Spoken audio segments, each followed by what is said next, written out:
Rin kasi ito eh. Itong restaurant. Restaurant Michelin.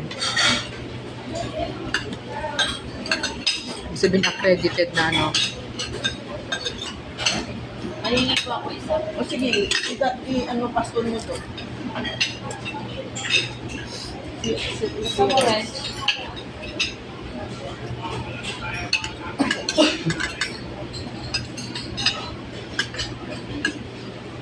Makaano yung ulit.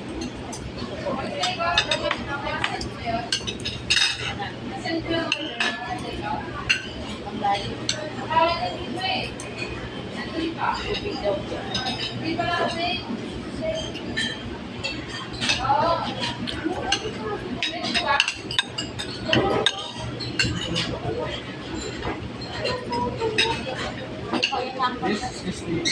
May water,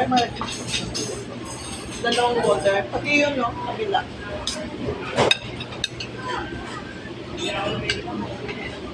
Hindi ba kayo ba? Tignan mo lang.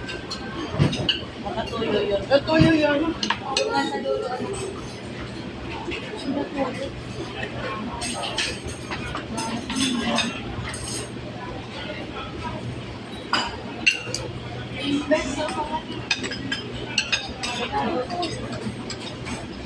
Ang kausawan niya tayo, ano, makinis. Opo.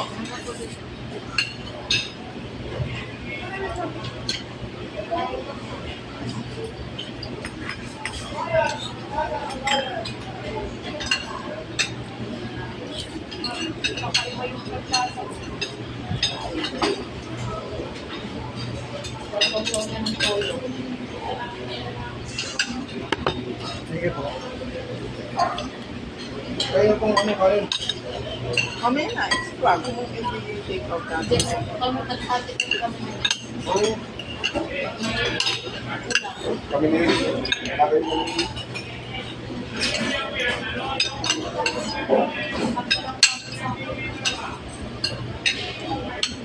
Ay, oo nga. Bakit? Nabangan siya. Kasi ang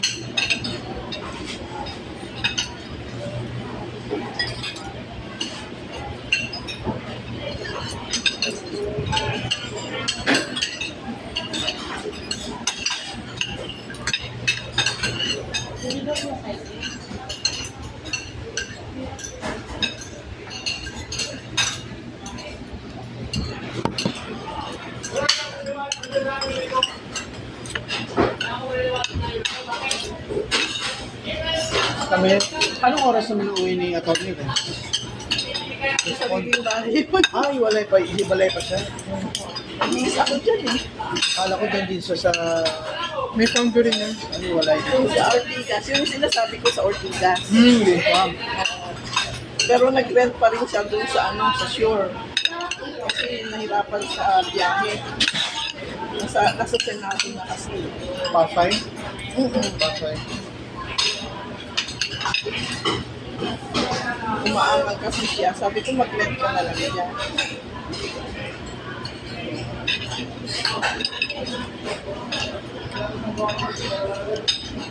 Kaya nung sabi ko may makakari ka nag-sign ako sa Ilang contract?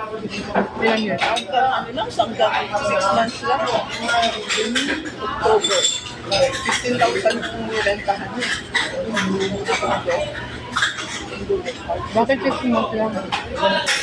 Ay, maigi na yun. Pag hindi na daw.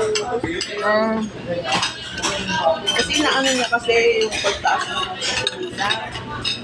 Dati, di ba, 1,120 yung gasolina. Diesel. Eh, nagda2,000 daw siya araw-araw. Ano yung, sabi niya, wala pa sa 5 days pa kami, nagda2,000 na. Eh, sabi niya, kinukwenta niya, mas malaki yung gasolina niya kaysa renta. Kesa sa Ruanta. Kaya sabi ko, sige mag-ano na at saka, yung time, pero from Ortigas to Senec, ang traffic noon. Tapos uuwi siya mga bandang alas 10 ng gabi. Makakauwi na, ano na, araw. Umuwi yun mga minsan 12. Late na. Oh, late na kasi sa trabaho nila. So sabi ko, para yung makapagpahinga ka, magrenta ka na lang dyan. Nilalakad na lang niya eh. From Senate sa shore. Yung mga kondo doon sa ano, yung mga dati diba may mga ano ba yun, yung mga ano ba yun, yung kubo-kubo. Yung building nila.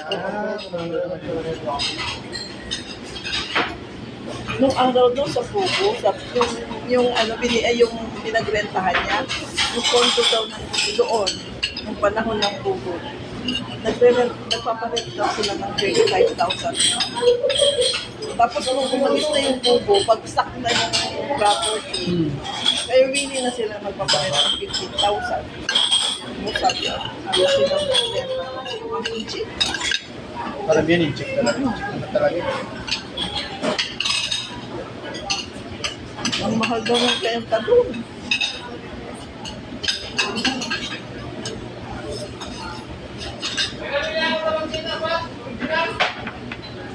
Sa tabi ng MOA. Opo. Apa? Kikita lang kami ni Renz pag ano yung mga passion, mga ano, pag yung Saturday na merong importante pag-usapan namin. Pero araw-araw tinatawag niya.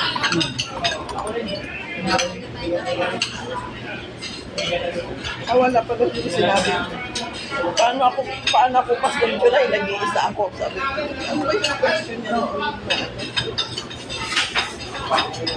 Yung lesson natin,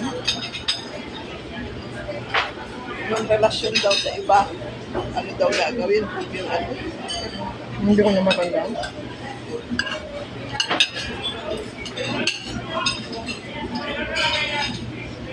Ever since nung namatay si Pastor Alex,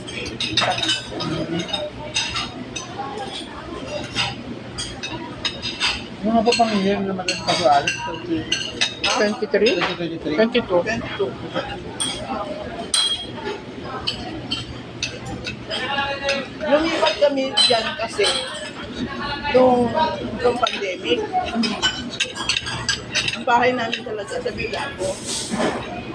Yung sa Residence ako. yung Bakit talaga yun? bahay namin. Nagkaroon ng pandemic, di ba? Hindi nakakalabas. Hindi kami nakakalabas, kaya lumipat. Kaya lumipat, bumili sila ng condo. Kasi sa baba, accessible lahat. Doon sa baba may mga ano, Bilihan. yung bilihan ng mga grocery, everything dito open. Kaya bababa ka na. Eh doon dati, kukuha kami pa ng pass eh. May pasto pa. May pit. May panahon na hirap talaga kumilos ng panahon.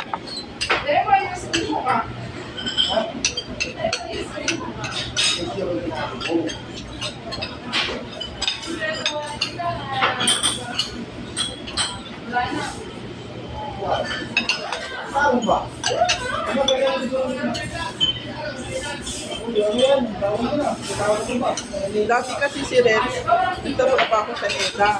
Yung kondo niya, dito lang sa tabi ng NETA. Malapit sa Soyon, di ba, Ram? Ha? Malapit